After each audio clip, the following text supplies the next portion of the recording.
Now join me, Panda Nation, as we travel into the near future and discover what the world has to hold for us.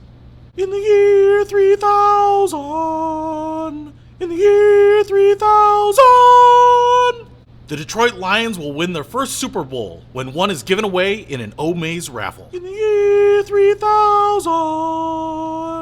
A new virus that threatens humanity will be thwarted when scientists discover that it can be prevented by wearing packaging tape on your nipples. In the year 3000! Dinosaur scientists will recreate humans with DNA recovered from a tube sock. In the year 3000! CNN will suddenly become popular again after announcing their acquisition by Pornhub. In the year 3000!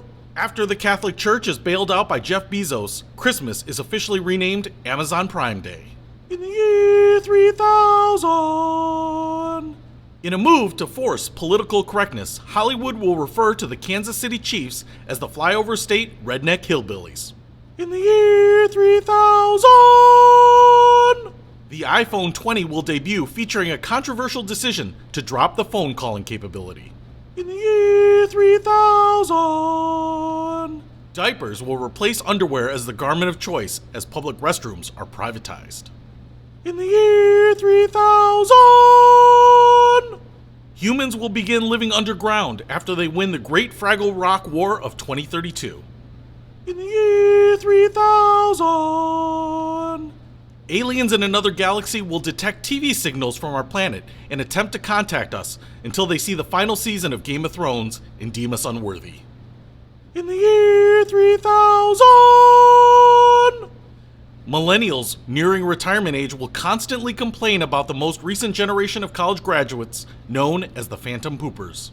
In the year 3000!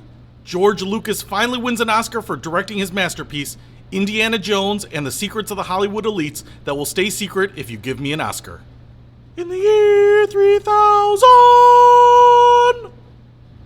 Tom Cruise will retire in a tearful announcement where he will admit what Hollywood has suspected for a long time, that his best acting was in Tropic Thunder. In the year 3000! We can discover more and explore so much deeper.